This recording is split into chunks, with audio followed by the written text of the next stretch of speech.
The thoughts, views, and opinions expressed by this podcast, as well as its hosts, are for entertainment purposes only. The viewpoints expressed, although based on very real topics, are not to be taken as fact. With that being said, enjoy the show. Hello, world. Hello, world. Hello, world. Welcome to Pardon the Politics podcast. We back. I'm back. Really? Yes, sir. Yes, sir. Yes, sir. Hello, world. Hello, world. Welcome to Pardon the Politics podcast. We back. I'm back. Yes, sir. Yes, sir. Really? Pardon the Politics podcast. Hello, world. Welcome to Pardon the Politics podcast, season 3, episode 14. I'm your co-host, Jeezy. Along for the ride, I have my brother Manny here. I got my brother Chuck here. Fellas, how we doing today? How we doing? Bruh, blessed and highly favored. Happy Easter. Y'all gotta have some more energy than that, bro. Look, man, I done had some banana pudding. I done had some ham, some roll. Oh, yeah. Hey, we got down. Jeezy, kick this dude off the podcast right now. This man come over here talking about he done had some banana pudding, some ham. He had a real Easter supper. Bruh, I did. Not even dinner, supper. Not even dinner, supper. Y'all thought I was joking. This ain't a game. No, we did. No. We did not think you were joking. we might not have known the extreme length, but we know it was going to be extreme. Yes, sir. Well, fellas, I'm glad to be back with you. I know I missed the last episode due to some family things going on, but I'm excited to be back with you guys, and especially to our listeners. We appreciate you coming back for another episode of Pardon the Politics podcast. As Manny has already said, happy Easter to those that are listening, that observe. Hopefully, your kids got a bunch of those. First of all, we were proper people. Proper people. Talk about it, brother. I already know where you headed. When we had to actually fill those eggs instead of going to the store and getting them pre-filled eggs, bro. Oh, that's a good one. Bro. That's not where I thought you was headed, but that's a good one. Bro. We were a proper people when we had to spend all evening and afternoon cleaning up that godforsaken fake grass. Bro. That green. That little green plastic strip of grass. That seemed to get everywhere, but nowhere at the same time. Never where you want it. If I grow up and become an old man and see that there's an ad or a commercial out that there was some type of chemical in that grass that may have affected me in some way, shape, form, or fashion. Like melotheziola? Yep, yes, sir. I'm putting my claim in. I put my claim in quick. I don't care if it's $5, $10. I'm getting my money. Immediately. Happy Easter to those that observe it. And again, we thank our listeners for coming back for another episode. We're going to get right into it. I don't know how Easter went for this particular individual, but guess what? We got another firing, guys. You're fired. Get out of here. Go. Donnie got it. He got the finger out. Fired. You know, that's that trademark. But we got our second firing, bro. Pam Bondi. She gone, bro. Oh, she gone. Which I believe here in the podcast we called it. Say goodbye. Geez, you got to put it on the soundboard. Look, I have it ready, bro. Pam Bondi. Cause look, this ain't gonna be the last firing that I think we're gonna have in this administration. No. But according to reports, Bondi basically lost her job, man, from internal tensions and disagreements that had started boiling over. And we had been hearing this stirring for a while, that her job was essentially coming to an end. When you look at the performatives that she did at her hearings, broke neck to her, even though she's fired, she still got to come for that congressional hearing. Right, and it's like you were running from this meeting as if it was truly a work job. You're like, cool, if I don't work here no more, I ain't got to go to this all hands meeting we got next week. No. Oh, no. No, this is court. We'll see you at 9 a.m. sharp.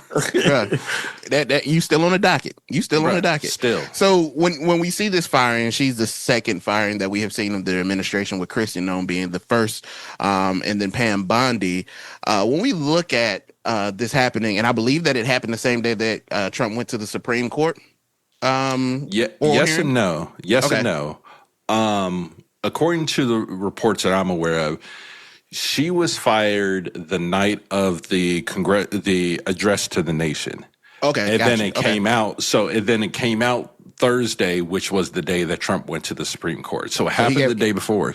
He gave her some time to sit with it. So, but get your statement together. And look, get your tears together, because it's been reported that she begged and pleaded for her job. But of course, we know how Donnie T do. Once he say you're fired, you're fired. Yeah. But my question to you, and I'm gonna go to you, Manny, first. Do you think this signals an instability within the administration, or do you think this is something that's just a normal political house cleaning that we see going on right now? I mean, yeah, I definitely agree with that, because for me, there's one or two reasons why I think she got the axe. Okay. The first being that this whole Epstein files thing was a complete disaster. You know, from that thing where she told that the list was sitting on her desk, and then no list existed, to how that phased rollout worked, and it never just shut the public up. So that's reason one. The second reason that I see is that she wasn't going far enough. You know, we briefly forget that whole Truth Social post that Trump put out there, where he was like, Pam, I've reviewed over 30 statements and posts that essentially is saying that it's essentially the same old story as last time, all talk, no action, nothing is being done. Where during that time where he was talking about pushing them to go after Comey, Letitia James, and Adam Schiff. So for her not to be able to rally the agency to really do what he wanted to do, and her unwillingness to go that far, it's one of the two reasons. And I think number one is part of it, but I think Trump ultimately fired her because she was not getting the job done that he wanted her to do. Good analysis. No, not good. Excellent analysis, my good brother. And I've said this before, and God knows it drives me crazy. I'm having to come to the defense of this woman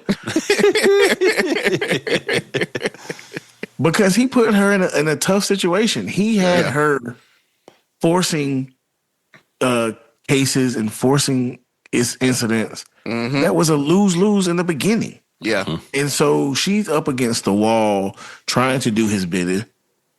She's a loyalist. She's gonna ride for him. She's gonna do his bidding, and that's part of the reason I truly believe that she was begging for a job. She's like, "Hey, I've done everything you asked me to do, but you've put me in precarious situations where I'm gonna lose regardless." Comey, Letitia James, and I think the one that really broke it for her was Jerome. On multiple instances of trying to get Jerome. And each time it got struck down. Then you look at also the situations with the journalists in Minnesota and them trying to go after them because, again, this administration has shown time and time again their propensity to try to control the narrative. Forget spin. Yeah. It's not even spin. They are trying to shape the story how they want it to go. And every time she's sent to do a bidding, it doesn't happen. Chuck, run that last line back one more time for us. Every time he's sent to do a bidding, it does not happen. Right. And I think that's important to remember, not only for Pam Bondi, but we now have a term and a quarter, a little more than a quarter of Donald Trump. And what Donald Trump has consistently shown is a lack of understanding of how complicated our government systems are. So even if you really want to do X, it's typically really hard to do. We've said it here before. The U.S. government is a battleship. It's not a speedboat.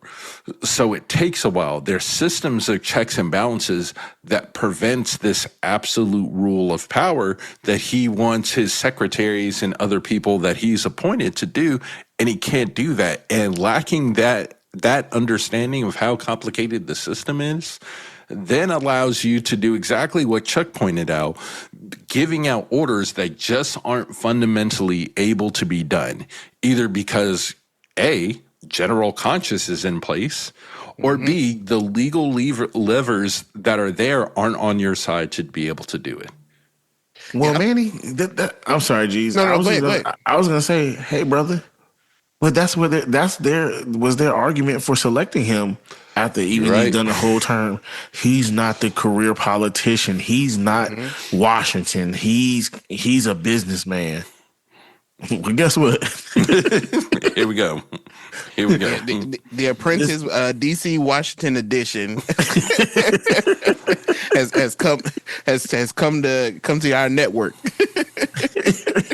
on NBC. Bro, but the thing is, to me, well, let me ask you this. Ask both of you this. So in hindsight, did Pam Bondi do her job? So I think that's a very layered answer. Yes, she did her job. Did she do her job effectively? Because I'm going to say, did she do it well? Did she do it effectively? No. But again, like I said, she was put in a lose-lose situation. Yeah. Because of being a loyalist, I'm going to do what the president wants me to do. And I'm going to protect him in any way that I can. And if anyone there were DOJ attorneys, staffers who oftentimes have given the reproach of, hey, we should not pursue this. Hey, there's not enough legal ground for this. There's not enough to stand on. But yet still get the task done. So from that standpoint, did she do her job? Because as I said, this is on the previous podcast, the Department of John. That's what this was. This wasn't the Department of Justice, the Department of John. And so what John wanted, John got. So she do her job? Yes. Was it well? Was it effective? No. Man, and I think, so if we go back and look at his previous attorney generals, Jeff Sessions, Barr, and Bondi, you had Sessions who saw opportunities and rescued himself. He's like, I got too much in here. It's going to be, I'm going to rescue myself. Barr very much drew a line. Yeah. And said, hey, I'm not going to do this because this is not right. And Bondi went all in for him. Yeah. 3 very, very different approaches to deal with Trump, and they all got the same result. So at the heart of it, I think Trump has got to be thinking who's next, because I don't think Trump wants a attorney general. Trump is wanting the person who's willing to be a personal hitman with a law degree. Yep. Well, I think when you look at the situation, it kind of comes to head that there's a difference between loyalty and usefulness. And loyalty. Hey, run that back. Run that back. Yes. Run that back. Yes. There's a difference between loyalty versus usefulness. And when you look at Bondi's situation, it really, really highlights something. Loyalty will get you in the room, but it doesn't guarantee that you can stay in the room. And at some point, it becomes about, are you still useful to what I'm trying to do and where I'm trying to go next? And that is the time clock. That's the expiration. She no longer became useful to the president because she could not do what he wanted her to do. She was not either successful or not willing, and that ultimately basically null and voided her loyalty. I mean, you've seen a person. Your loyalty is no use to me if you can't deliver for me. If you can't deliver, bruh. I mean, Message. I mean, you've seen this lady, I mean, but we've seen this with Trump time and time again, bruh. I mean, the loyalty and the lengths to go in that, bruh. Oh my God! I mean, it's downright. I mean, do you have any integrity? I mean, do you have any type of? I mean, bro, do you got anything you stand? I mean, you've seen what how do you stand for, bro? What do you stand for? We've seen how she, I mean, acted in these congressional hearings, and really is fueled by her loyalty to Trump. All for that to me, absolutely nothing. But in the end, and what's crazy on top of that, I've never seen Trump really try to save anybody. No, bro. No, absolutely not. Absolutely not even a life raft. Like, nah, like, bruh. Rudy Giuliani. That man destroyed. Perfect example. Destroyed his legacy and life for Trump. And now, once did he say that, man? But for what? It was like, I can understand, like, if you're going to be that focused, you're like me over everything else. You ride that till you can build something, then you jump. And for these people to still stick around, I don't get what your play is. Like, what is the goal? Because I also have the people that are so blindly loyal to him are really loyal to him. Like Stephen Miller, I feel like he's running a plan. Like he's mapped out his exit out of all this. Yeah. I think Susie Wiles, she's mapped her exit out of that. Well, she's dealing with cancer, unfortunately. Yeah. But I feel like she had an exit plan already in her mind. Like, so you can tell the people who like believe what we're doing, but then you have the people like Hegseth, like Cash, like Pam, who the are amateurs, the rookies. Yeah. Woo. Yeah. Hey, hold on. Your name is officially now Dylon. Dylon. Spit hot fire, boy. And I'm just like, what is your play? What do you want to do with your life? It can't be to serve Trump, bro. It can. Like, you got to want something more for yourself.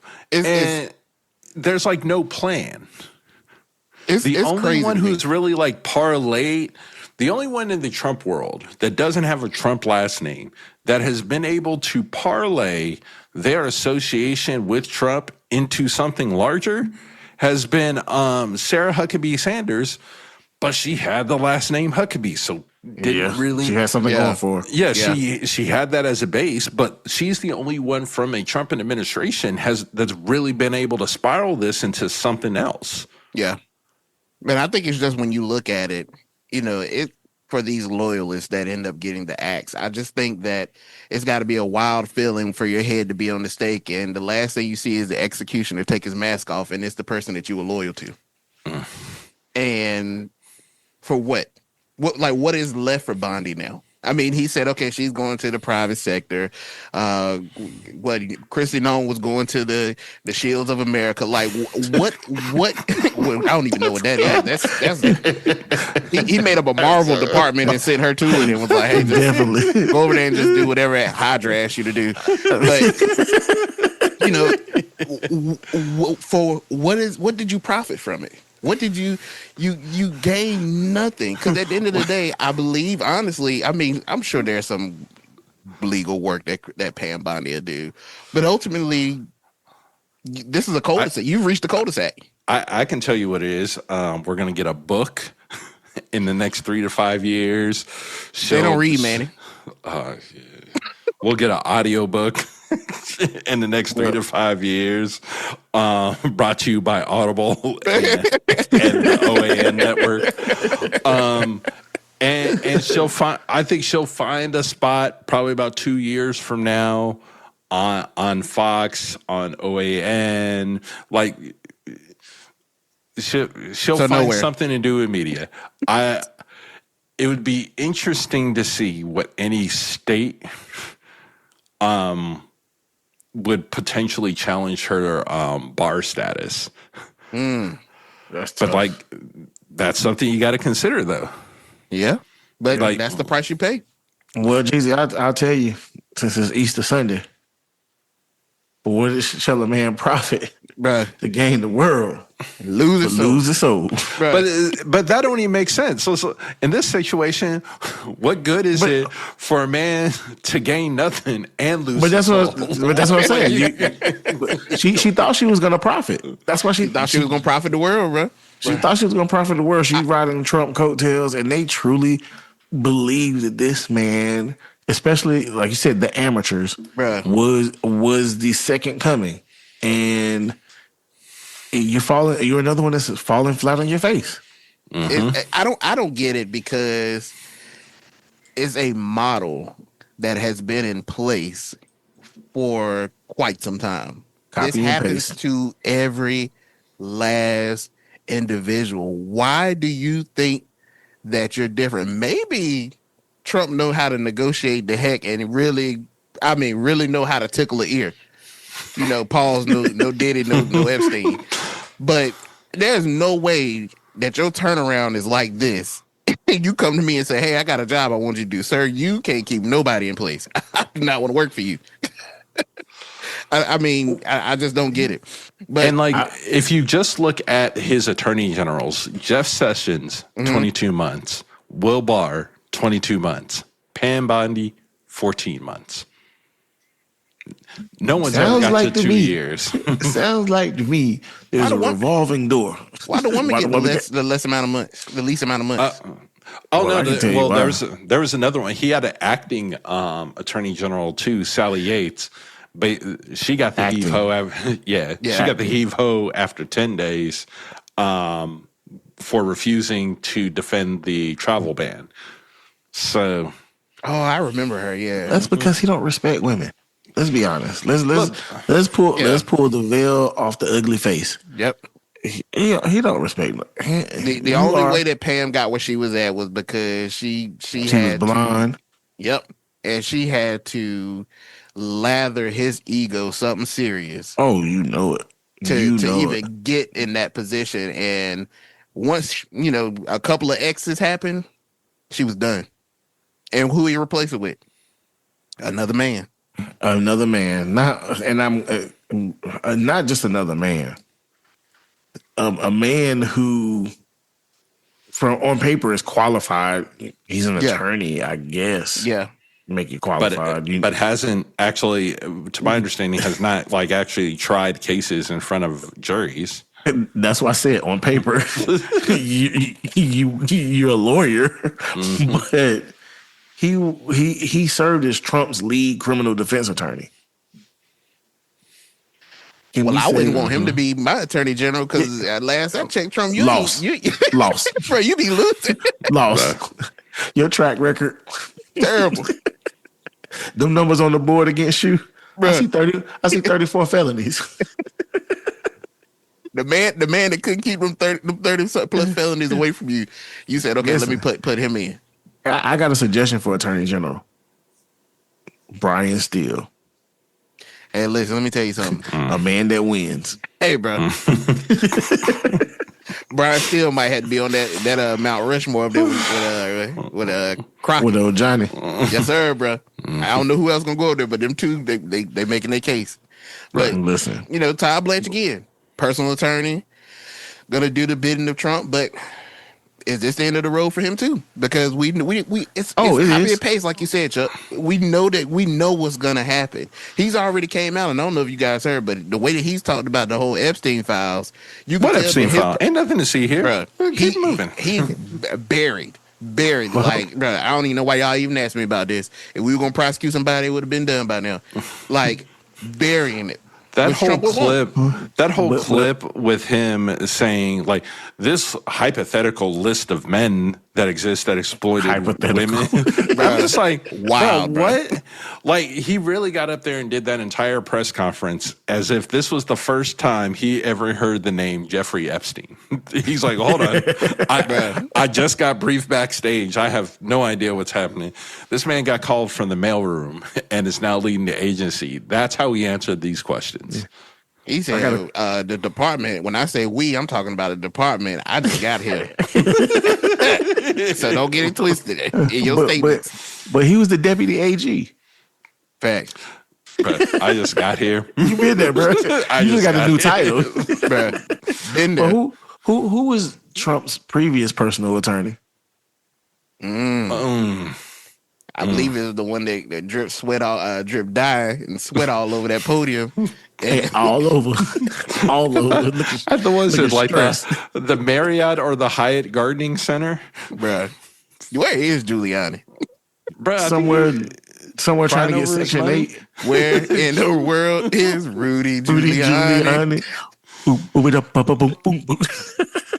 Just said Section 8, bro. That's a hell of a fall, bro. He's taking a draft. He live in New York, bro. Hold on. Section 8 in New York is a 4-bedroom house in Greenville, maybe a 5-bedroom house in Greenville, North Carolina, bro. Right. Just say he living like the boys did and coming to America when they first moved to New York, bro. Oh, this is nice. Hey, what y'all do in my apartment? Well, at any rate, Pam Bondi's out. We'll see what comes of her. And Lori Chavez, you in the hole. Hey, but I will say this for you rookies, you amateurs in this administration. Amateurs. Noem is already out. Pam Bondi is gone. And as they say at the funeral when somebody passed, not to offend nobody. It come in threes. But who next? It come in threes. Reports are out that it is Lori Chavez de Ramir, the Secretary of Labor. Hold on. That might be racist. That she's the Secretary of Labor. Bruh. Look, I just report. No, not you. That's I you. know. But that's why Trump always has a black man leading HUD. Always, exactly. I'm about to say that's probably the safest job right there. HUD. I mean, because he forget about it. He don't forget about it. Just go over there.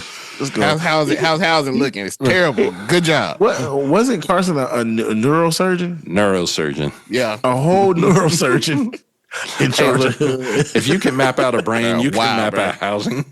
As smart as you are to be a neurosurgeon, and he thought that you super smart. He thought that your abilities would best be served.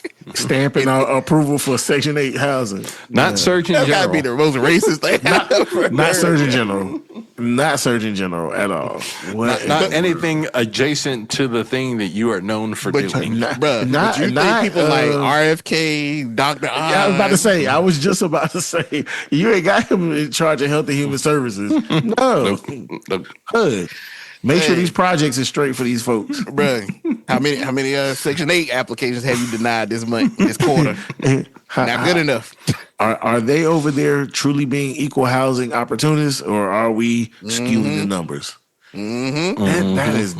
That's diabolical. That is, bro. I'm gonna be honest with you. I think the next one gonna be it might be Hegseth, bro. Well, okay. So here's why I think this is the order of which I think the block is high. It's Lori Chavez, because she just had this whole inappropriate workplace relationship and being publicly accused of drinking in the office. And to that second part, if I work for this administration too, I would be drunk in the office. Not drinking. I'd be drunk. I'd be drunk in my office. Drunk. So I got that. My next one who's on the hot seat, I think it's Tulsi, because apparently her name came up hot a couple months ago, and Trump's like, "Nah, I'm good. I'm good with her right now. She's still all right." But I think she's next, and then I think it's going to be Hegseth, because at least by that time, I expect if the Lori firing happens, I expect that in the next 2 weeks. Tulsi probably in the next month or so. Mm-hmm. But if Tulsi goes, then I got Pete going right behind him, because somebody's got to go to the gallows for this war being a disaster, and we know it's not going to be the person who made the decision to go to war. But this is why I say Hegseth, because normally the first sign that this is happening, or at least it's starting to be thought about, is Trump publicly putting some blame on you. And when he sat beside him on that podium And and said, like, I think it was Pete that told me to go ahead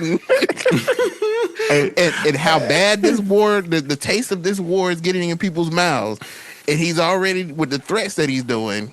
It might slingshot him like Artemis, bro.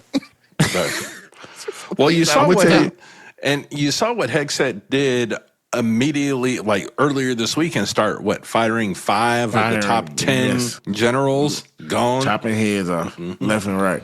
I'm gonna tell you what's gonna be the determining factor: the how fast the price of gas rises.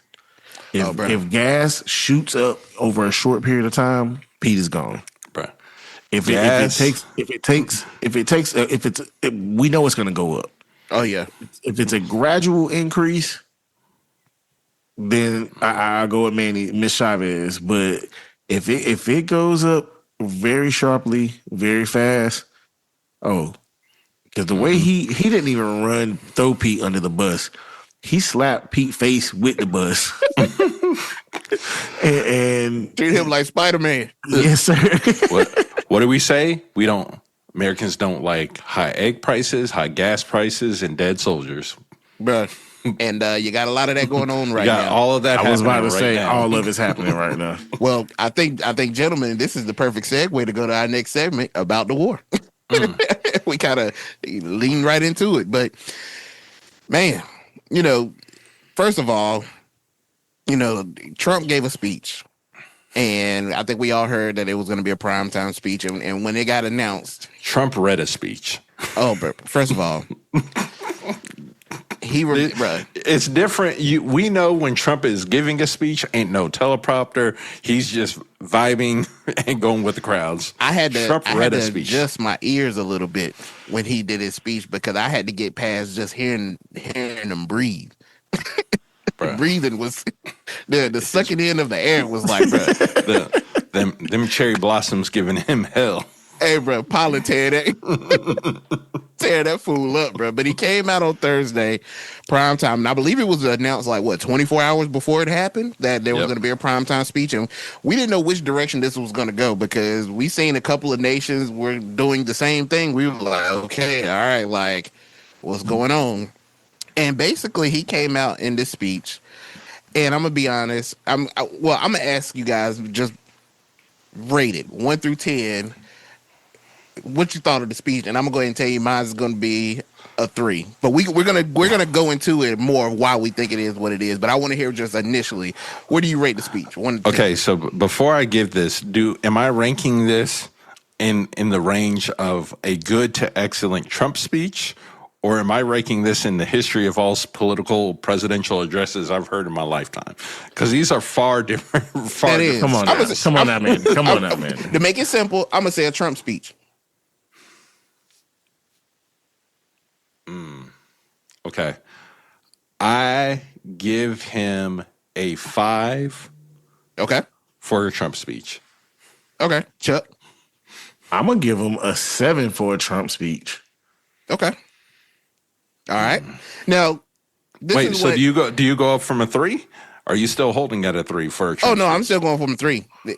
Dang. Automatically, the breathing, the highest he can get with the breathing was gonna be a 5.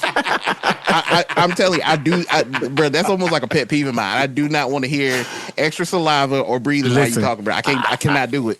I have that auditory issue as well, brother.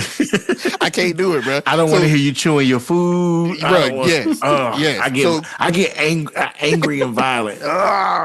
Bro, so the fact that I had to fight through that, and then you talking on some BS, oh yeah, bro, you lucky you ain't get a 1. But all Trump said in his speech, and this is another reason why I graded it so low, is because, for one, it was a speech that he should have already had from the jump. It was delayed. I mean, we're what, at the time he gave the speech, like at least three and a half weeks into the war, conflict, whatever you want to call it.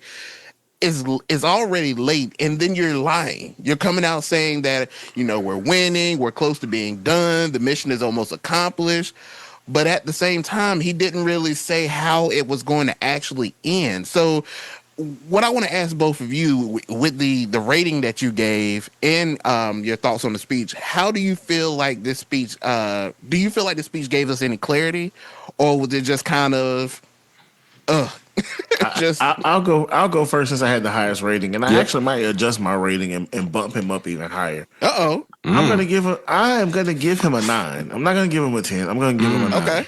Because we got to understand, we gave this grade on the context of a Trump speech. Yes, sir. And being that this on the context of a Trump speech, number one, he told the same lies. He was consistent in his lies. We've heard these lies. We've heard these lies. Got to boost them up a little bit. Okay. Yes, sir. Yes, sir. We've heard these lies before. So he didn't come out and bring any new lies to the table that we're trying to figure out. Like, bro, we know you lying. We've heard these lies. It's kind of like your children. They come in and you know they lying. No, they lying. It's almost to the point you laugh because you know the lie is just outrageous and outlandish. That's number one.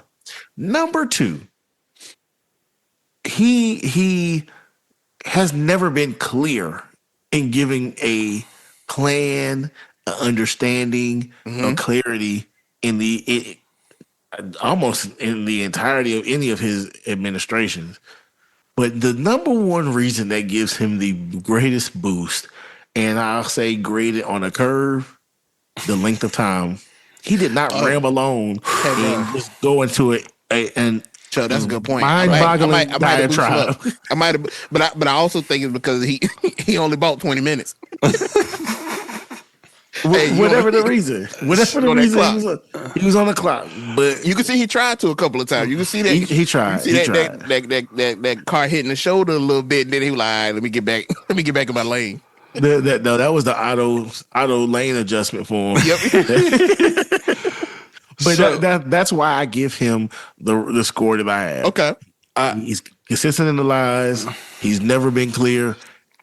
And most importantly, we did not have 45 minutes to an hour of our evening interrupted on rambling, bambling foolishness.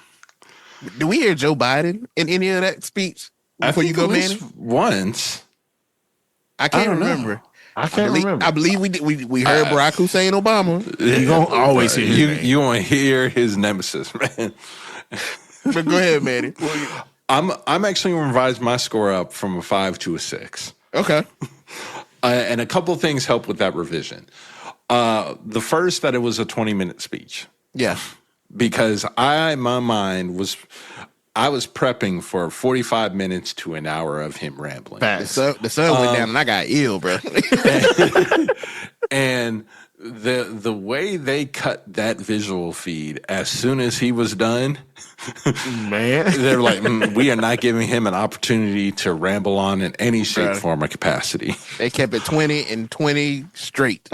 So here's why this is why I leave him at a 6. Okay. Because there were 4 arguments that he made in this speech. That the war was necessary, that the war was already won, that the war must continue, which completely conflicts with objective 2, but that's where we're at. And the fourth one, the war will wrap up soon. He failed to stick the landing for any of these. Terrible. He's a terrible gymnast. Horrible. Terrible gymnast. Horrible. With the body of a professional athlete. Right. Like, no real argument about why the war is necessary. Nope. No real proof that the war has been won. Nope. No real understanding that the war must continue. Like, that might be the closest one to, like, he came close to maybe potential getting around to landing that. But, like, the only real argument for the war to continue right now is that because we don't know how to stop it yet. That's why it's continuing. And that the war will wrap up soon. We don't believe you. You've been saying it's going to be taking 2 to 3 weeks. So this is why I have an issue. We learned nothing new from it. I think the big positive for Trump is that he was teleprompter Trump, which is more cohesive, and you can tell a little bit more about what he believes when he's talking through his team. When the shoulders tense up and he leans, that's when he's saying something he really like. I don't believe this. And the thing that they can't shake is this whole, hey, we never aim for regime change. But then you But 7 seconds later, you keep coming back to talk about regime change. And it's already happened. It's already done. Yeah. They're a lot better. On top of that, the one thing I think the U.S. had in its pocket in all of this was the instability and like the internal civil war that's happening in Iran. And you know what we've probably largely done? We've probably driven all the people together into the new big bad enemy to fight. So, ending a war. Do we get to add that? Ending the internal civil war in Iran. Can we contribute that to the I guess now 9 wars that Trump has stopped? Bro, he's gonna put it in there somehow. Bro. Well, Manny, to real quick before Jeezy gives his take. Speaking on the uprising and protests, did you hear that Trump said that we sent them weapons to the protesters via the Kurds, but the protesters never got it? Never got them. They never got the weapons. What Just like doing? Operation Fast and Furious that he berated President Obama on. Yeah. There was a cartoon I watched in the 90s, and it said a line in it that is just ringing in my head right now. And that line was, "Stimpy, you idiot. You stupid idiot." Is it bad that when you said, hey, cartoon from the 90s, I was like, oh, yeah, 10 years ago. And I was like, oh, no. Bro, you living it up. That's that banana pudding in the hand. Yep. It was like, check your sugar. Check your sugar. Oh, man. It's been a minute. But yeah, man, you know, this, my thing that I don't understand, and again, we try to be as straight down the middle as we possibly can on this podcast. But when I listen to Trump talking this speech, the thing that outside of what he says, and I'll bump my score up to a 5. I'll give him a 5. The thing that I don't understand is, as a common sense individual, and maybe that's my answer, how do you listen to some of these things and say 2 + 2 ain't equaling 4? You're telling me that this is necessary, but the objective of why it's necessary is something you told me months ago was completely obliterated.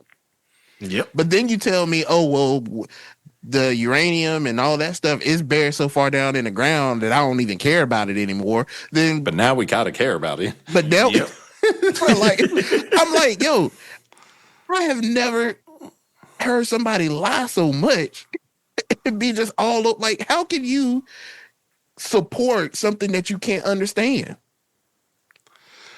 I mean, well, I really think the administration probably misplayed their hand completely, because here's the better lie to go in there with.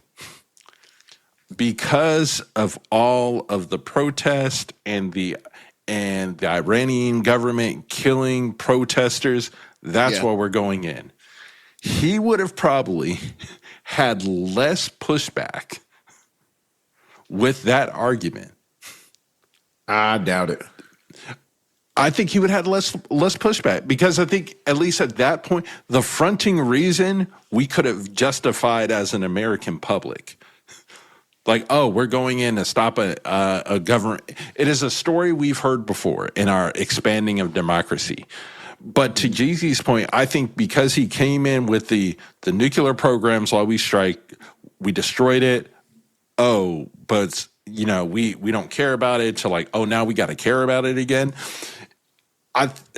It's been a rough argument without any of the proof, and I think they're dealing with a lot more of that.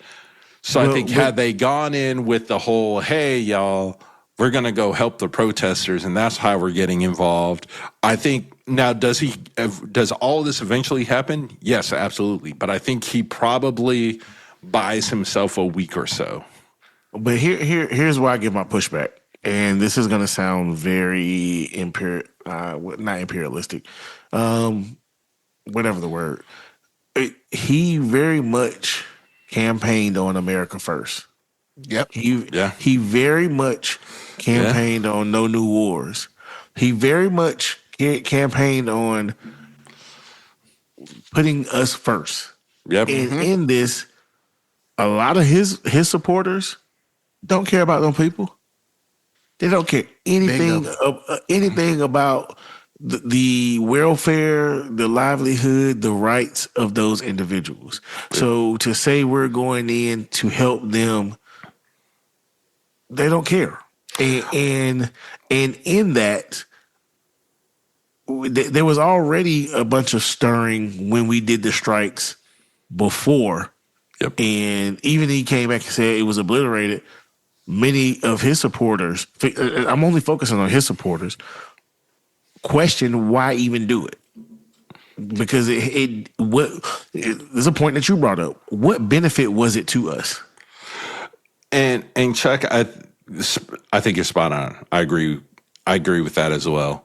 It's also the same argument the Iranian president gave in his letter to us, where he said exactly which of the American people's interests are truly being served by this war. Is America first truly among the priorities of the U.S. government today? He's using, this is a rap battle because he's using Trump's words against him to throw it in his face, and that's why had this been the first administration, I think you're 100% correct.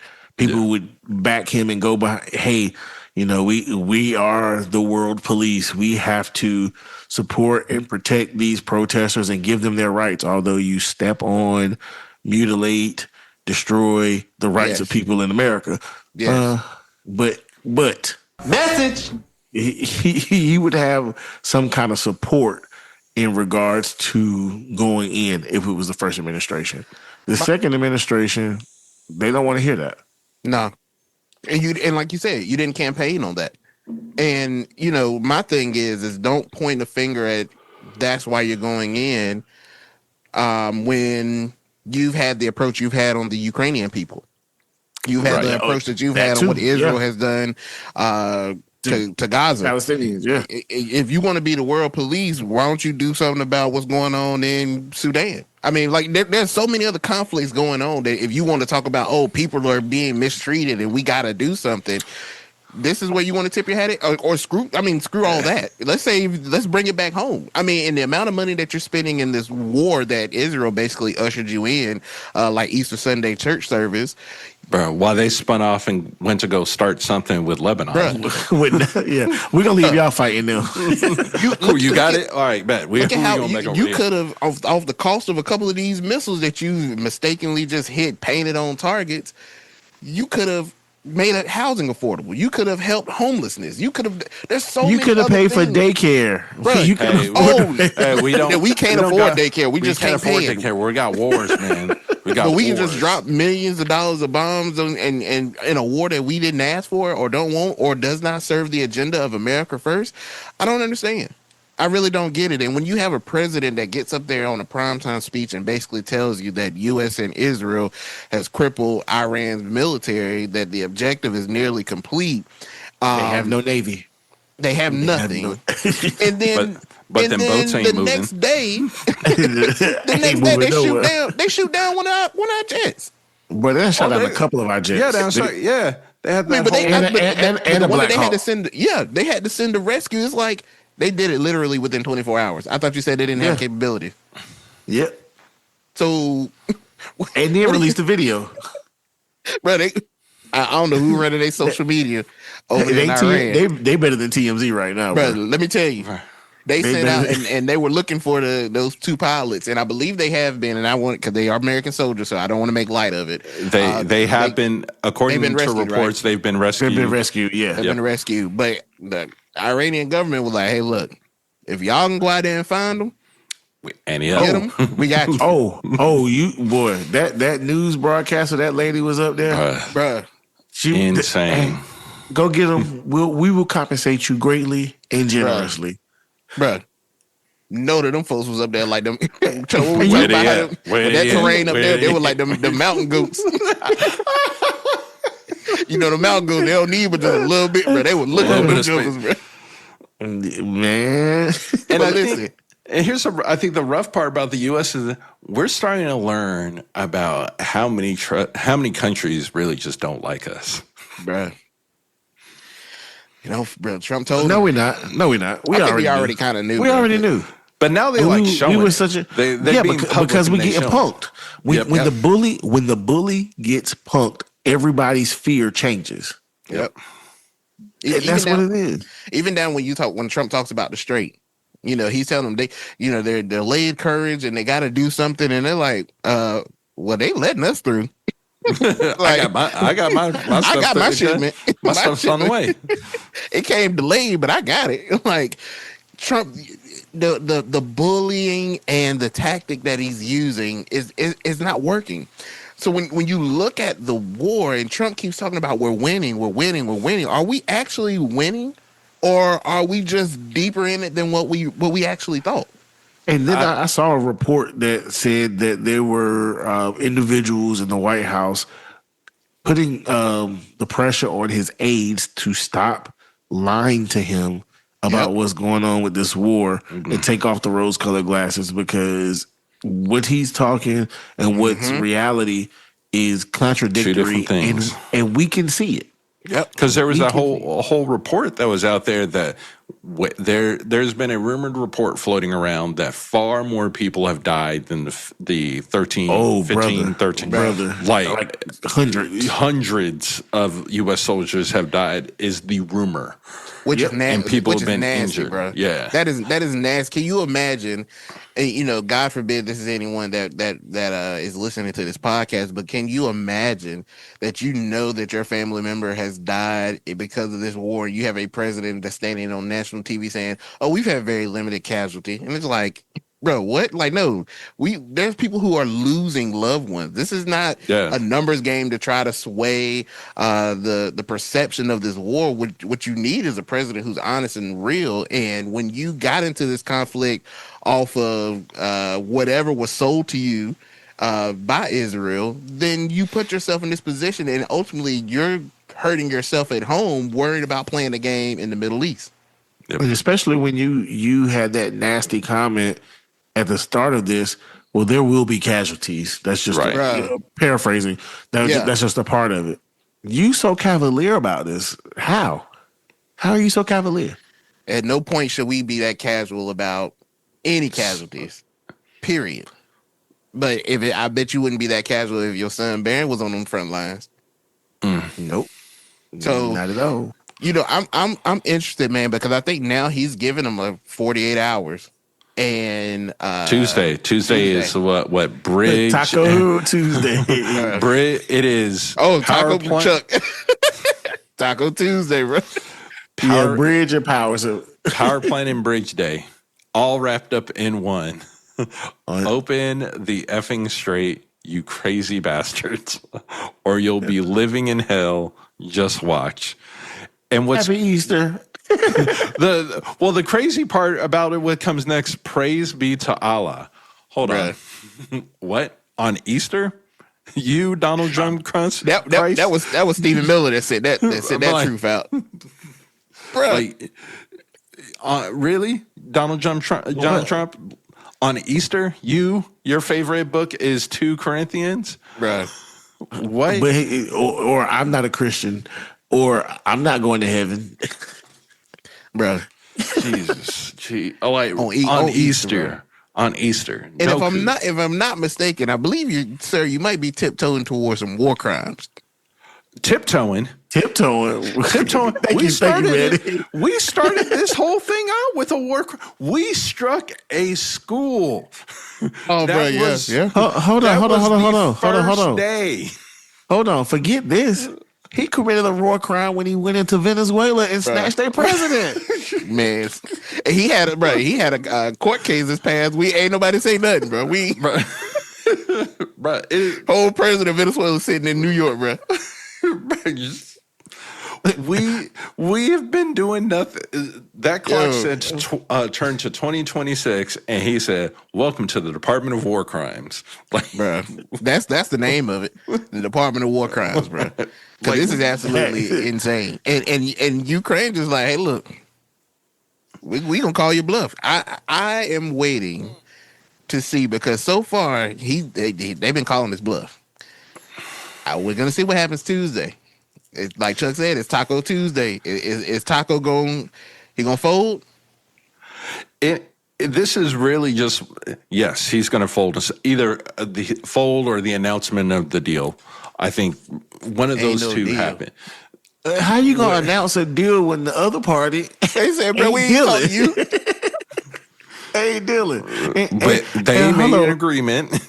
But hold on. Also, why is there, and these are reports, and the reports tend to line up, that the U.S. is not telling Israel who they're trying to negotiate with, because every time they do, that person go dies. Missing. They don't go missing. They go bye bye. They go bye bye. Obliterate them, vaporize them. Yeah, like ain't no missing. No, Israel did not miss. Wipe them from existence. Like, yeah, bro. Like, it's crazy. You know, but but when I heard that, Chuck, I was like, yo, this is crazy, because you brought us in it. You did this. Brought us in it. What is Israel's objective? Or excuse me, what is Benjamin Netanyahu's objective? No. No, not Benjamin. I'm not saying, okay. But I'm saying. It might Benjamin Netanyahu. I'm just saying. Hey, bro. This is what the streets are reporting. I still have not seen a credible video of this man. I ain't heard Trump mention him either. Trump ain't said his name. You know he due for a trip to D.C. You know he come about once a quarter. Hey, you seen him? That's the terms of the custody agreement. They got to come over about every 2.5 months. At least in Florida. At least in Florida. But both, I mean, both of them might be on their sick bed. Did y'all hear that he went to high school in the U.S.? Mm-hmm. I heard that too. I heard, if I believe, it's somewhere in Pennsylvania, right? Yes, sir. Yeah, bro, crazy, bro. I'm not saying, but I'm saying. Hey, look, this is what our 10-4 hat community. Y'all get it. Somebody went to the galley with him. Somebody was in student union with him. Bro. Somebody get us some beats.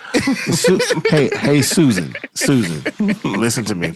I will buy you coffee, and I don't even drink coffee, bro. If you hit the boys up and tell us how he was in the lunchroom, yep, I got you. Somebody got a picture of him. Somebody in the got house. Somebody. At any rate, man, you know, right now we got the president saying that we're near the finish line, but he's also, you know, threatening to escalate even more if Iran doesn't back down, make a deal, open the strait with his wild truth on Easter. But bottom line, you know, thoughts and prayers. Yeah, bro. Just thoughts and prayers, man. I think this is going to get a lot worse before it gets any better. And like to Chuck's point, when you have one side telling you they're not making a deal with nobody, I don't know who's talking to who. I mean, you got to even question whether the president's even talking to the right people. I mean, he's talking to somebody. He's talking to the right people. He's talking to the right people. He's not talking to real people. Chuck, to that point, they might have to release the Donald dementia dossier. Bruh. The Freedom of Information Act that people will file for his health records. But never mind. I was about to say something wild, inappropriate, but nope. Nope. This is a family broadcast. Hey, listen. When it's all said and done, we're gonna get the dementia dossier, bro. The dementia dossier, the triple D's. But Trump, no Magic City, no Magic City, bro. No magic, no Diddy. So, no, ain't no Diddy about no triple D's. Hey man, it depends on who you ask, bro. You know what kind of world we live in. But anyway,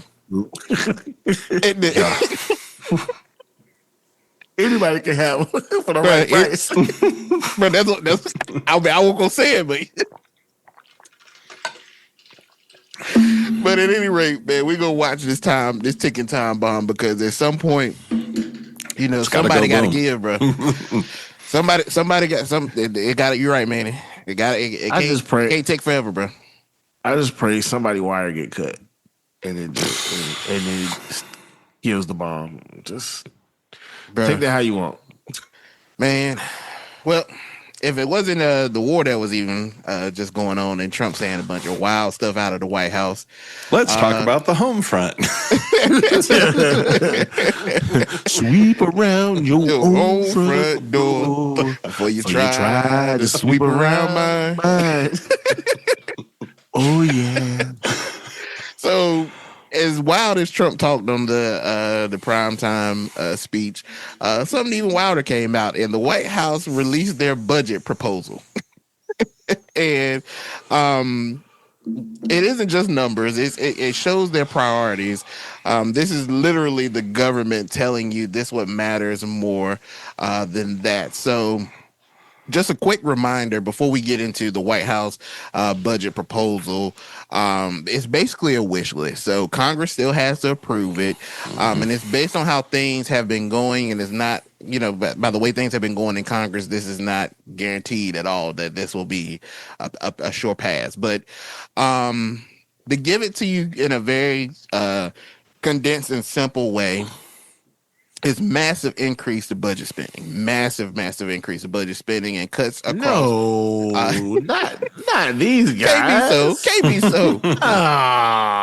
It is cuts across most domestic programs. So you're looking at defense being up by 44%, with I believe $1.45 trillion, and non-defense going down about $73 billion, which is about a 10% cut. So basically, more money for war, less money for everything else. So when we look at this, hold on, not the president of peace. Bruh, I'm a president of peace. I love peace. Peace is nice. Peace is amazing. No one can give you peace like I can. Yes, there is. There is someone. Yes, you might need to find them. Please. Please. There's somebody that says the peace that passes all understanding. I guess that's why he thinks he can get peace that nobody else can, because he don't understand. He don't understand. So the administration is leaning hard on this military spending with new weapon systems, AI military tech, nuclear modernization, and new fighter jets and missile defense. So first question I want to ask, and Manny, I'll go to you. Do you think that this is justified because of the current war situation, or is this an overcorrection? I don't even know. That's a great question. I don't even. That's an even better answer. Facts. Okay. So I think there are a couple ways to look at it. If you are the president of peace, and you're in the middle of a quick war, if you think this war, and you're not looking for wars, and this war is about to be over, then why do I see $1.1 trillion going to the... So are you telling me we need more war? Right. Or is this reactionary to being like, man, we don't have the heat that I thought we had. So let me go ahead and bolster them in that. The other piece is from a standpoint of wartime economies tend to spur national investment into infrastructure and manufacturing and stuff. So I could see some of that happening here, him trying to bolster his manufacturing push and trying to do that through the Department of Defense, and it's a growth out there. And yeah, so that's what I think might be in flight, but we got all of that for what? Like Chuck. Oh, sorry, baby. Yeah, no, go Chuck. Oh man. To your question, Jeezy, do I think this is a reactionary measure to what is happening now? Yes. Do I think it's Sufficient? No. Because when you start chopping the brilliant minds, the experience, the knowledge base of your military, and start reducing the experience, you reduce the intelligence. We just talked on the last pod about the counterintelligence individuals who were fired. Yeah. You're shooting yourself in the foot and saying, "Oh, no, I need a better gun." It makes no sense. But then again, what have they done that makes sense? Common sense ain't so common, brother. Common sense is not common. And this further cements the point that this is not America first.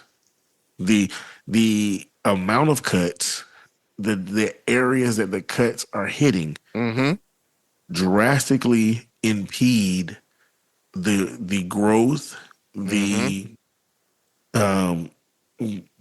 substantial nature of living and livelihood of the American people. Those who set to benefit from this budget, if it's approved, we don't know how these cowards in Congress are going to go, are those who are already wealthy. Yep. And like Manny has said this before, this country is not set up how it was 50, 60 years ago to where the economy was bolstered during wartime. We're not a manufacturing country, regardless of the several large defense contractors who would be making these more advanced weapons. That wealth does not spread around. It does So not. it's still going to be concentrated. The richer get richer, as has always been with this administration. And you're further digging a hole for the American people. Well, when you make a great point, Chuck, and my thing is that you want a bigger purse and you don't have the people in the room that can properly manage the purse. So we're going to spend more money. You want more money with less accountability, less people in the room that know what to do with that money. And I don't understand how this is going to benefit the American people. I talked to Manny earlier and was making the point that you don't need more money for defense if you just stop doing stupid stuff out here. Like, stop making the block high. You making the block high and say, I need more money for protection. Stop making the block high. I mean, that's all you gotta probably do. the cheaper. I think I don't know how much cheaper. I don't know how much it costs to send a true tweet out or whatever they call them, truths out. I would say maybe 15 cents, like it used to be back in the day when you send a text message. That text message. For 15 cents, you can just shut up and you don't need $1.45 trillion. Well, okay, and let's go to how that plays out in policy. Yeah. You have the government agency, USAID, that is stepping into these war-torn places and providing support to these people. Because you know the best way to not have to spend over $1 trillion on your defense is eliminating reasons for people to go to war. But then the certain department do something about the USAID. I think Doge. Yeah. That is not listed in this document. Oh, that department. All things go back to Doge. But if you think about it, if I can prevent war, if we just invest $1 billion into a random country, Serbia. Yeah. I don't know why Serbia were good. You got beef with them? Well, I ain't got beef with them. Like, you know? So let's just say the U.S. had invested $1 billion in the Donetsk region of Ukraine and calmed everything down with the U.S. with Ukraine and Russia. And that $1 billion prevents that war because everything doesn't deteriorate in that area. Yeah. Don't you think that $1 billion spent in food or whatever kind of aid that we provided is worth not having to spend $500 billion on weapons for a couple month conflict? I think probably not, because when Doge made the cuts for the U.S. aid, they literally let the food and all the supplies basically Just rot and go to waste. Just sit there and So 43% raise. And here's one other thing on the Department of Defense, of which I will still call it. It's officially documented down as the Department of War. It's not a nickname. They literally list it like that. Just interesting point. Interesting thing upon him. The very valid and interesting. Also, what has come to mind is you want to give them more money, and they still ain't passed the audit. I'm just saying. I was gonna bring that up. 'Cause good day. I'm just saying They can't allocate the money they got now. We want to give them more. if you would do right with the money you got, that's another $8 billion. Boy, you remind me of my grandma when you said that. You got to do right. Do right with what you got. Hey guys, but we're gonna have stewards. We're gonna have drone dominance, unprecedented investment. Listen, I don't know what kind of drone dominance we're gonna have if you can't beat the Chinese with the drone light show that they be having. Yeah, man, and that's just entertainment. I know that's just entertainment. I know they war drones be doing some wild stuff. If I ever become the mayor of the town in which I live, that might have to just be part of my platform. Listen, a drone light show is amazing. It is, bro. And we're going to do it. We're not just going to do it for 4th of July. No, it's going to be Valentine's Day. We're going to use those drones at least once a month. Oh yeah, that's how you get the effective cost lifespan. Yeah. Yep. But that increase to me is crazy, and it just makes me think. As the good word says, that you be faithful over a few will make you rule over many. Over many, boy, you better preach on this good Sunday, yes sir. I don't believe that they have been faithful over the few that they've been given, and by few, I'm stretching that because there has been a lot of money that has been poured into our defense. I got another scripture for you, boy. Go ahead, brother. You got my spirit stirred up. Even it shall be given unto you good measures, pressed down, shaken together. Yes, running over shall men give unto your bosom. Hallelujah, bro. So I don't believe, especially when you look at these increases, and I'm switching now to, the cuts, and Chuck made such a great point about how this isn't America first, because you're taking some major cuts into some of the biggest hits in small business programs. That's cut by 67%. That's the backbone of America. A backbone. And the economy. The backbone of America's economy. Environmental programs cut in half. Science research cut over 50%. Foreign aid, a major reduction or elimination. And it's not just cuts. It's some programs that are just straight up gone. Job Corps. Minority business support eliminated. Broadband access programs gone. Some housing and community programs gone. So when you look at this, what stands out to you more? The budget increase that we've already kind of identified as ridiculous, or these cuts? Oh, it's the cuts. It's the cuts. Yeah. The cuts are nasty. They super nasty. And I got a message for you, my black people. Those who are Trump supporters, I don't knock you for support. Support who you support. I'm going to call you stupid if I think you're stupid. But support who you support. But using this argument that Trump has done more for HBCUs than any other president is a lie. It's a whole lie. If you look at this budget request here, it just tell you right now, right? You can hang that up. You can hang that notion up. Like, get it out your head. I don't know what time he going to make America great again, but I don't know if it's when we were cleaning chimneys, or we all was working in mines, or we was in the cotton fields. But the math ain't mathing, bro. This Common Core math. Yo, this. Now this is the wild thing about the math in this, Chuck, is that the White House is saying that with this budget, it'll be a 3.1% economic growth from what they're trying. It will. It will be. Yeah, for their pockets. Yeah, like Are we not forgetting the whole contract that I think Noem had signed with her friend for a company that spun up 7 days before the contract was written? Bro. Like, it's going to show on paper that money was made. Now, where that How money much money went, has Jared Kushner made, Man, let me tell you, since this term started? nobody out now ever say nothing about Hunter Biden, bro. Not a word about Hunter. Not a mumbling word. never said a month. It's bad. Like, It's bad.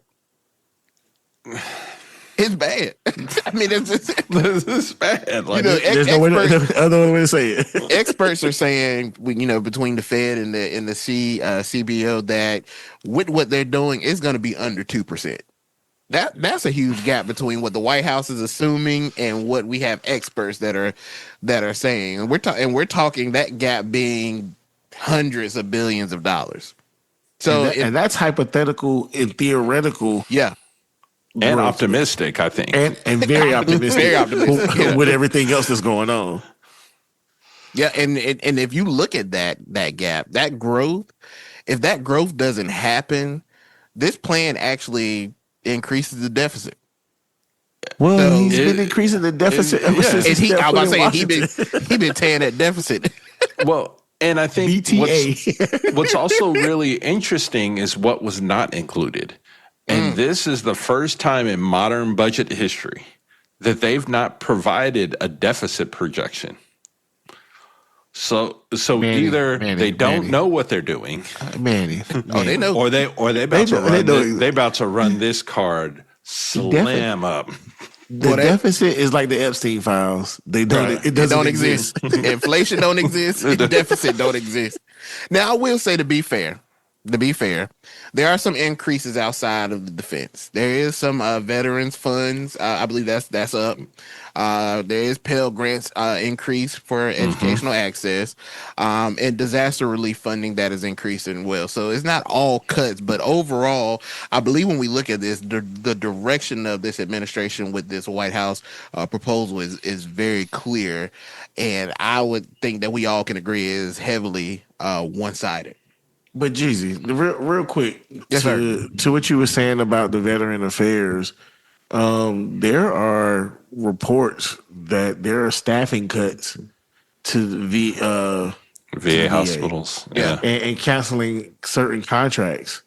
Yeah. So, is this really I was about to say beneficial? that. Yeah. On the back end, when you slashed and cut, and we've talked about this before, when you have trimmed the staff to a very below breaking point and stress point, and you increase veterans every day.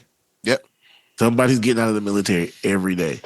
So now it's taking longer to process things. You're causing more stress on workers. You also have a workforce that if they have not been cut, they'll be retiring or they're going to quit. So now what do we do? And then the turnaround time to train someone up to be able to do these things. Where is the progress?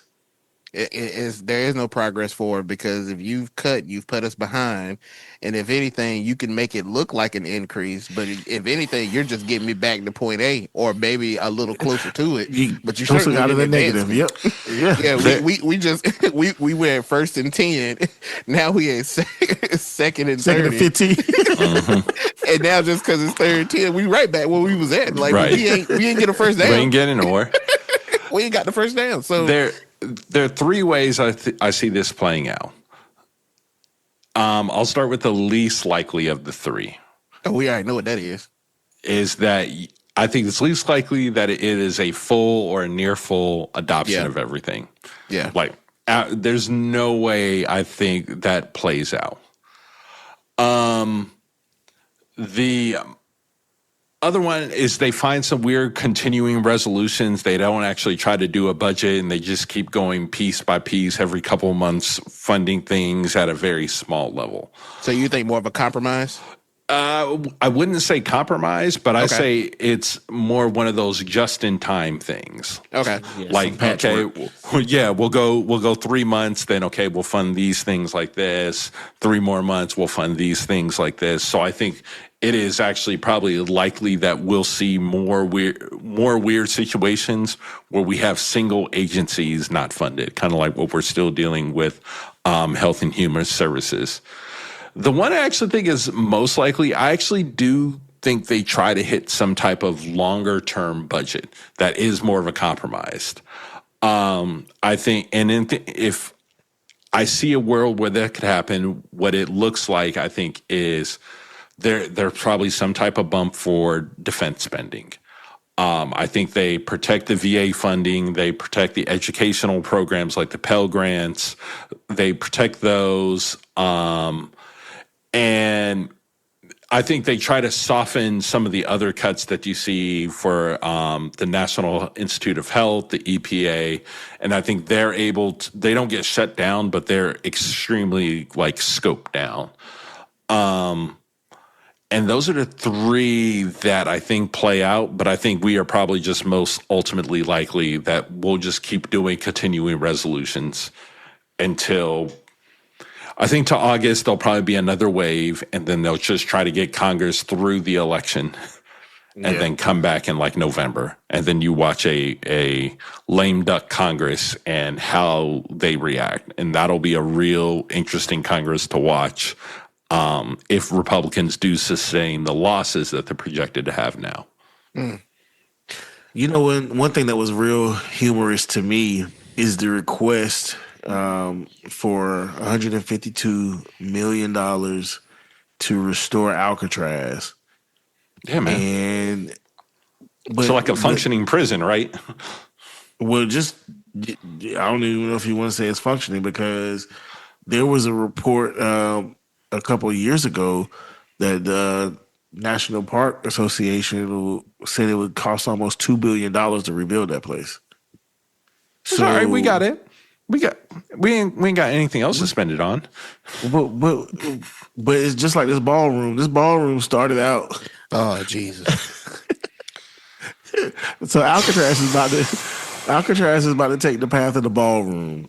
Yeah. And then we building something up under the ballroom. Like, bruh. In deep, bruh. Just shut it down, bruh. Just shut it down, bruh. That's where I'm at. Just shut it down. So, you know, at the end of the day, the budget, to me, and for our listeners, I want to point back to this direction as we close this segment. This budget answers one question, and I think we all should. When someone tells you what they believe, who they are, what they want to do, believe them the first time. believe And when them. I look at this budget, the question now that comes to mind is, does this administration believe America? What should this administration believe that America should invest in? And I don't see this as an America first agenda. And we got to get out of the mindset of thinking, oh, because we have such a great military, our lives are just so amazing. Bruh, no. I mean, that's just my stance. I think that there is money that needs to be served in the backbones of the American people to help them. And when you have something like small business, which is essential to the backbones of Americans, that you're cutting that funding, the resources, why would you not want that? Why would you feel that that's not necessary? Affordability. Anything to help that, to enhance the lives of the American people. Nothing in this budget tells me that, except for I guess I'm going to feel safe that we got a golden dome and there's no missiles that's going to strike me. I guess as long as that doesn't happen, then I guess America first. Yeah. As long as it's not built by the company that Israel contracted. Jesus. I'm just saying. I mean, hey, there's some rust in that iron. Yeah, they got a little rust on that iron. But at any rate, you know, as we said, I think, you know, the three things you're looking at is a gridlock, some compromise, or some measure of passing something, but at the end of the day, it has to go to Congress. So it's just a wish list. It's not final. I would expect some adjustments to be made, but with the cowards, what we call them over there in Congress, Chuck? The Congress of Johns? The cowards of Congress. Cowards of Congress. Cowards of Congress. We'll see what happens, but that is our coverage of the White House proposal budget. And at this time in our episode, you guys know we always like to come to you with our pickle of the week. We got your pickle. We got your pickle. We got your pickle.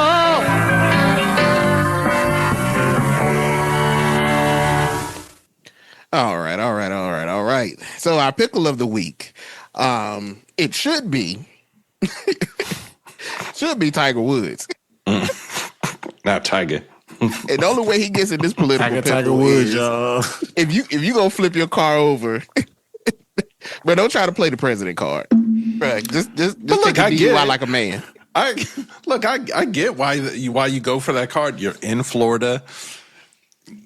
If it's going to work anywhere, it's either Florida or Texas. So I can get why he pulled the card. He flipped that car over and immediately assessed the situation and said, "What do I need to do to get out of this predicament? Being Tiger Woods ain't enough." The man didn't say, "Lord, thank you that you spared me. I didn't lose my life.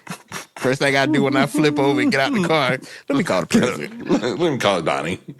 Hey, Donnie, it's me, Tiger." Bro, I want to know what that conversation sounded like, because I got to know that it was wild. But Tiger, hey man, you gotta get off them pills. You get your smell, man. If that's the case, just don't take them and drive. Get your private driver. You have more than enough resources to afford that. But I will say you were not hurt. But I will say Chuck called it. Yeah, yes he did. I called him. So Tiger Woods is not our pickle of the week, but our pickle of the week goes back to a familiar, at least last name. We're going back to the Noem family. I believe a couple episodes ago, Christy Noem was the pickle because she had lost her job as head of DHS. And she's back in the headlines again, but not for a political reason. Her husband, Byron Noem, has been exposed for allegedly having an online second life. And a wild life. I thought Mark Robinson was a wild dude, but apparently it gets wilder. And apparently there were leaked photos of him in certain chat rooms and spaces dressing in something, calling himself a bimbo. I want our listeners to know. Wild. I know nothing beyond wild of this life, of this fetish. I have all of this is news to me. But yeah, and he was revealing in chats that well, first of all, before I can tell you, Brian, I gotta hit you with this. He a fan. He a fan. He a fan. He a fan. He a fan. He a. Got to. He a fan. That is fan-like behavior. That is very fan-like activity, but he was exposed, and Chrissy Noem said that this information has rocked her family, and she's asking for privacy during this matter, which in turn I've heard a lot of people say, well, you didn't mind giving families any privacy and peace when you were tearing them all apart. They'll slam apart. So why you think that people gonna give it to you now? Or when you run around on these jets unauthorized with that other man. That I was about to say. So it's a wild combination because he in one of the chats, and I believe he was exposed by a model who was in one of these chat rooms, which I don't even know why. I don't even want to know why. Let me just put that like that. I don't even want to know why. This is something. This is a part of society that I don't need to know exists. But she said that he exposed that apparently, I guess, that his wife was having an affair with her coworker, which we had heard rumors of that. So she was already having what sounded like allegedly some extramarital affairs, and then I guess in his space of being home, He lived this online second alternative secret life. Felt lonely. I mean, Grand He Theft was Auto neglected. Bimbo edition, I guess. I don't know, bro. Hey man, I don't know, but she, this is can't get any worse for the Noem family at this point. Don't say that. Just when you hit rock bottom, there can always be You're right. a layer lower. There's Go something high, below we go rock to bottom. hell. We go to hell. But hey, man, at the end of the day, when you think about this, it's nothing to do with policy, but everything to do with perception. And in politics, perception is reality. So when you're in the public light, and Manny, you can attest to this, though he was not a political figure, when that political spotlight get put on you, there's a space for you to be exposed. And my brother, you have been exposed with your fake chest out. Bruh. Yeah. I ain't got no heaven or hell to put nobody in, so I don't judge nobody. If that's the way he lived, that's the way he lives. That's the way he lives. But if you look stupid, you look stupid. And if you look, I just gotta. It's kind of strange to me. You know what I'm saying? That you live at home with him and you ain't never one time just go, where are my heels at? And you went and pulled back that bag in the closet and you saw Man's just that fake walking down the hallway, sashaying. Like, My favorite teddy is missing. Why we keep going through tissue so much? Bruh. Yo, Byron Noem, you're a wild man. And for that, you got to be a pickle of the week. You just got to, bro. Sorry, man. So, maybe now that it's out, even ask me how.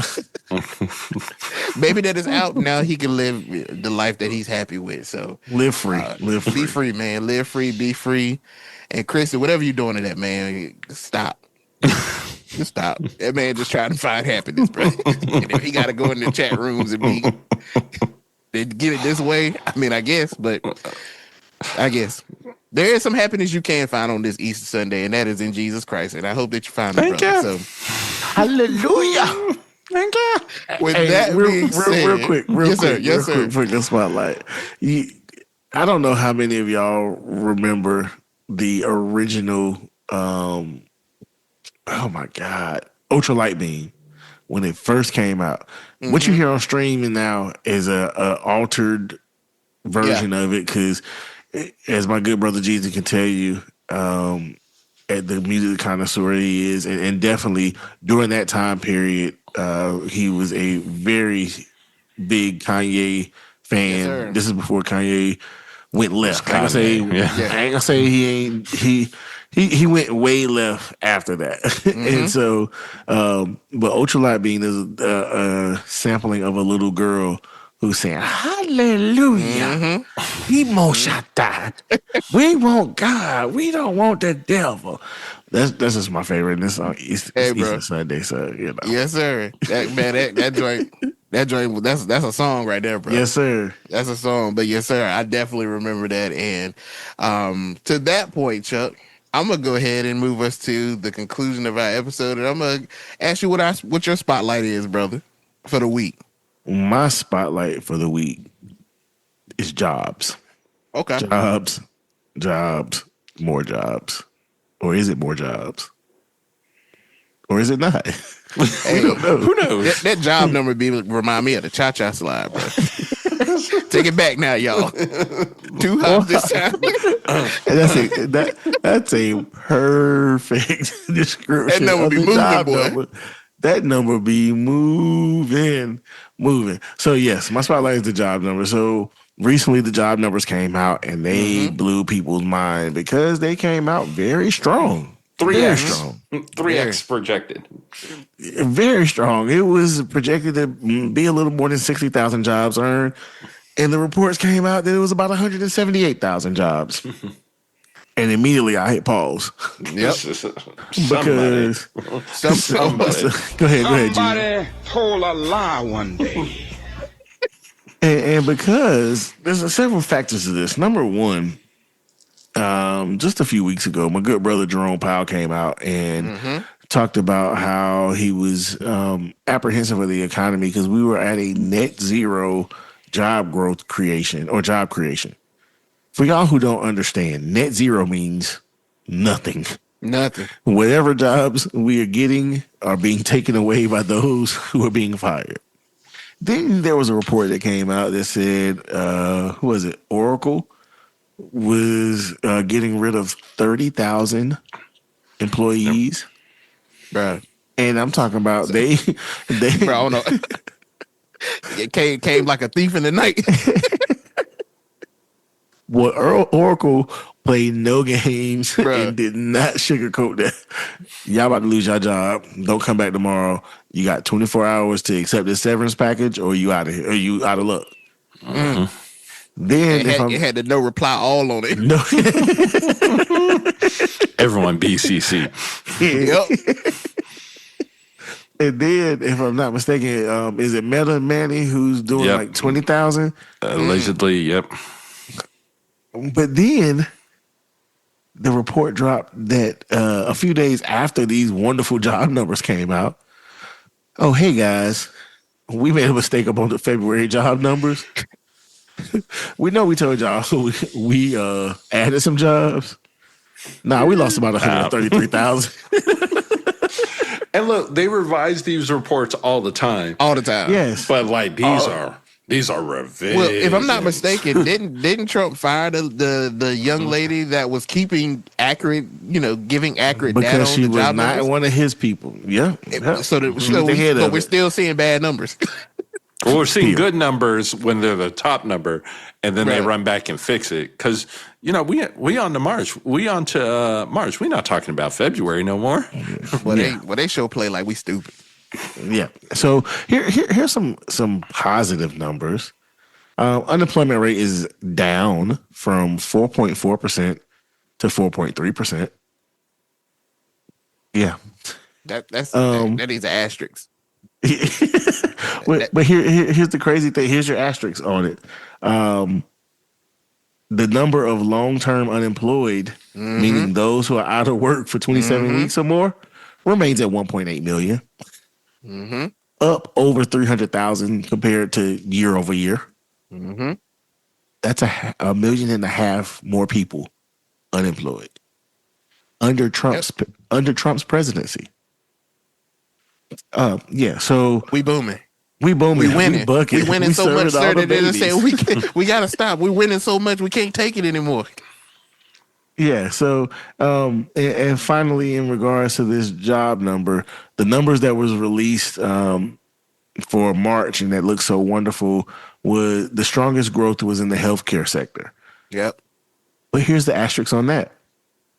Much of the growth in the healthcare sector wasn't new job creation, but rather the statistical return of thousands of nurses and medical staff who were on strike during the February reporting period.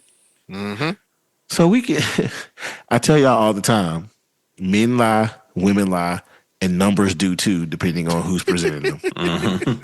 Facts. That's my spotlight. All right, Manny, what you got, brother?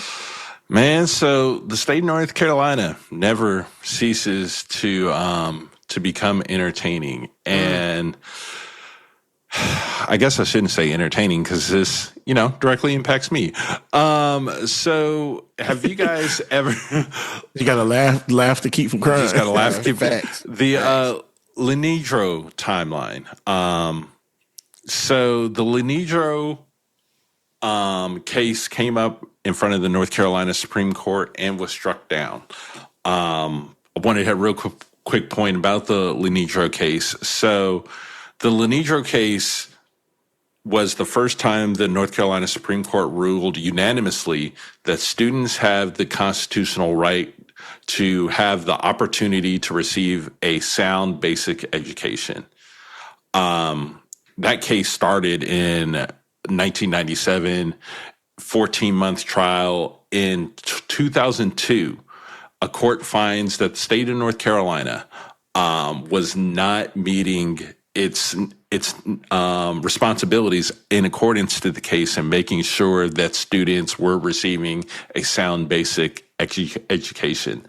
In 2015, they found that it was getting worse. So a plan had been developed called the WestEd Comprehensive Remedial Plan. It was an 8-year plan costing $8.6 billion, growing to $5 to $6 billion annually through 2028 for additional investment into North Carolina's education. Well, earlier this week, they went ahead and tossed it. After 32 years of litigation, completely tossed, and basically said that this is not something enforceable by the state legally, and that we should be looking for policy and education policy to be coming out of the legislature, not the judicial branch. And so North Carolina, who, if you look from a numbers and a percentage-wise, is near the bottom, if not the bottom in several categories. But it paints our legislature in a very different, not a different, but a pretty bad situation heading into the next school year. To be able to hire for people, I think we're looking at somewhere in excess of 6,000 vacancies for next year at this point. We're in the low 40s in terms of funding. The attrition rate is 10% overall and approaching 20% for early career teachers because of how we pay. And then depending on where you are in the state, if you're one of the top kind of 10 counties, there's a county supplement on top of what the state provides of over $4,000. If you're one of the bottom 10 counties, it's about $1,000 onto it. So you really have this disparity going from county to county. It will be interesting to see how this plays out. Whether the legislature decides to step in and do anything, whether there'll be another case or this case gets argued up higher. Those are two of the major reactions. I think the one thing I'm looking forward towards in all of this is May 1st, the North Carolina's teacher NCAE, which is like essentially the teachers union in North Carolina, is doing a very large rally on May 1st. Governor Stein's going to probably propose some emergency education investment. But we'll see now that everything is played out from the primaries, what could happen there. But I think it's almost guaranteed that the federal court's going to get involved in some capacity. Either someone's going to take it to them and they'll get involved. But yeah, education will become a forefront topic as we approach the primaries, the general election coming up, and what happens to North Carolina voters. Man, we gotta change the name of the podcast. We have to change the name to Pardon the Prophecy, because I swear our spotlights are like flipping the next week or so, truly being spotlights where there's something from what we said that rears its head and pops out like, hey people, they told y'all this wasn't the good look. Y'all better start listening to the boys. we only really been wrong once. Yeah. Yeah. That was a big one. It was a big one. It was a big one. It was a big one. It's the big one, Elizabeth. but still only once. Yeah. Yes. And real quick, shout out to the North Carolina Association of Educators. I have a couple of friends who are in the admin capacity of that organization. They ride hard for our educators in North Carolina. And although I'm no longer a resident of North Carolina, I still have family there. And the way that this impacts our kids and our students, on top of the staff and just the entire school system, but it baffles me because they say it's life, liberty, and the pursuit of happiness. And there are plenty of studies that show education is catamount to the success of your life. And this is not, go to college. I mean, go to high school, go to college. Shout out to Alpha Fraternity Incorporated. Yes, sir. But just like Manny said, basic education. Yep. The basic necessity of education to be able to read, write, and the good old school arithmetic. How you get RRR with a word that does not start with R? But anyway. Well, and here's the crazy thing about this. They had to go define what it meant.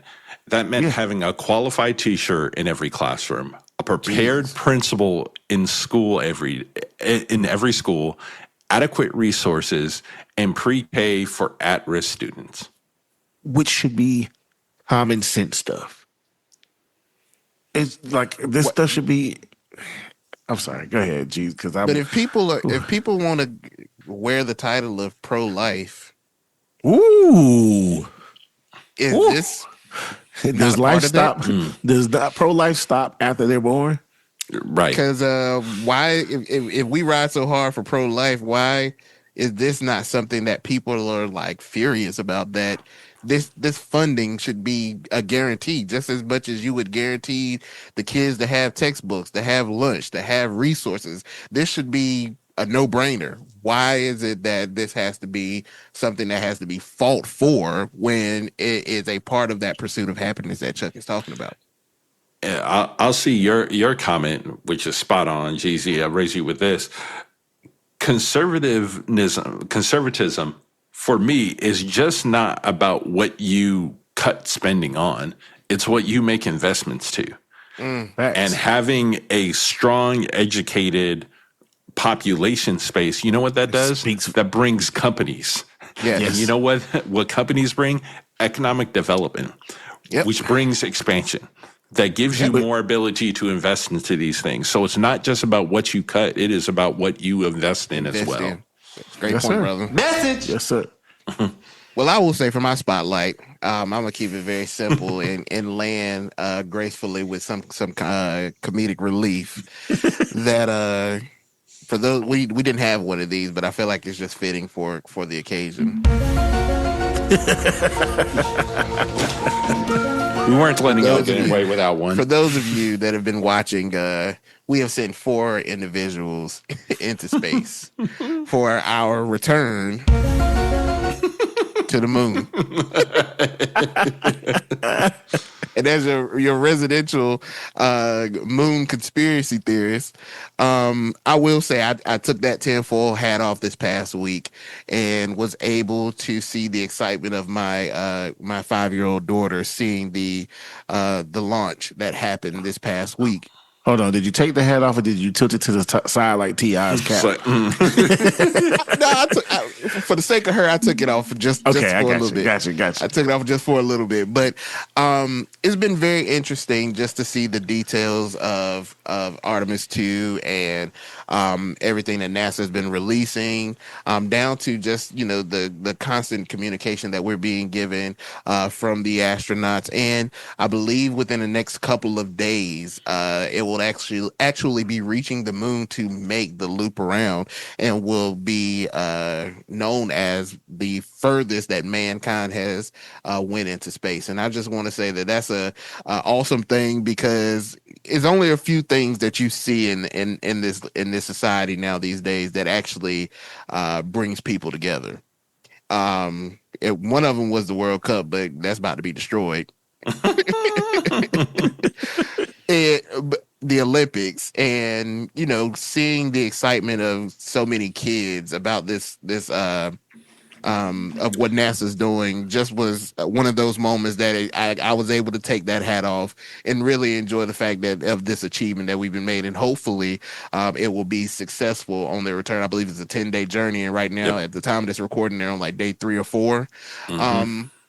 But just want to keep everybody as a spotlight of watching this great achievement. If Lord willing, everything goes well and there are no setbacks or no issues or whatsoever, I think it'll be something very great that we can say as a society that we've accomplished. And there's an astronaut up there.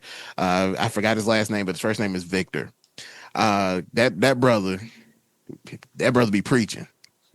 Up there in space. He had a very powerful Easter message this morning when they spoke with him, and his approach to what they're accomplishing and what he hopes this means, not just as a black man, but just as society, is very impactful, and something that is worth me taking my tinfoil hat off to. So let's all of us.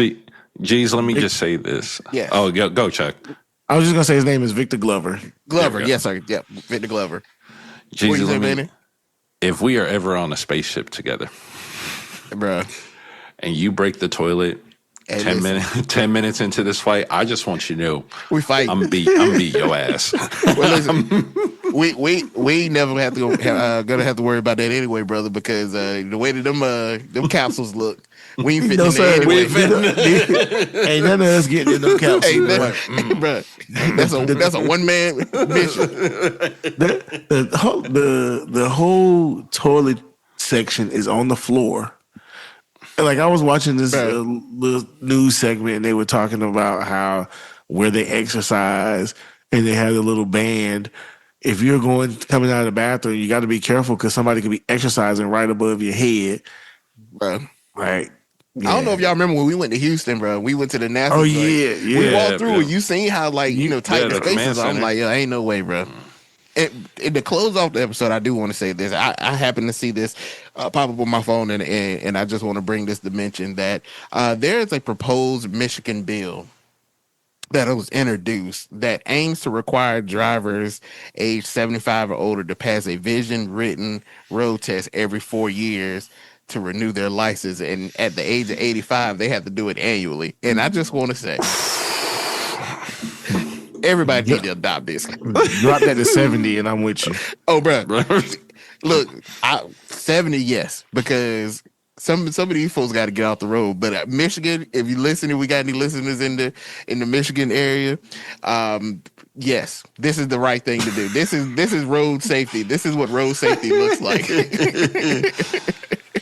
So more people need to adopt this. But to our listeners, this is the end of our episode, season 3, episode 14, and it's always a pleasure to be able to do this with my brothers, to come back and provide you some type of clarity in the amount of chaos that we are dealing with in this world. So, brothers, anything? All hearts and minds clear? I'm good on my side. Chuck?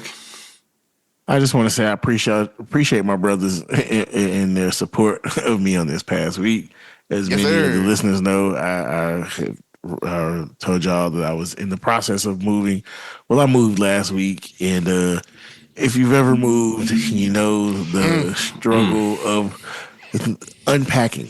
That's probably my biggest struggle because, as I said in the group chat with the boys, I thank God He has blessed us to be in a position that we can hire movers, yes, sir, and not beat up and break down our bodies. Boy, as the old folks say, Lord willing, if the creek don't rise, I will see the wonderful age of 44 on this coming week. Hey. Listen, I couldn't. What? Never would have made it. Never without you. Even if I had you.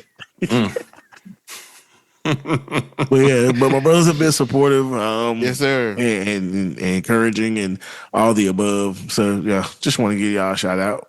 Hey man, I appreciate y'all boys in my absence last week. So man, listen, y'all, that's what family for, bro. I want to acknowledge, shout out to G's. Me and Manny have mentioned it. I think we mentioned it on the pod, and we said it in the group chat. He is the point guard. He is the point guard of the pod because I tend to go back and just listen to the pod even after we release it for a personal critique, sharpening things. And I realized I didn't intro the pod. I didn't tell y'all what episode it was. We're here. Let's get it going. But and before we leave, I got to hit you with a But yeah, shout out to my guy Jeezy because boy, that thing was a mess last week. Hey man, I'm just a man trying to develop under the microscope, as my brother would say. So, yes, brother, sir. To our listeners. Thank you. As always, like, share, follow, subscribe to our YouTube, all that we have as far as social media for the time being. Follow us. Let us know if there's any input, any topics you want us to cover. Reach one, and hopefully we can teach one. So to that, I hope all hearts and minds are clear, and this episode finds you in the best space possible. If not, just know that the boys here at the pod, we love you. We love y'all. We love you. We love you. Take care. We'll see you in the next episode. Peace.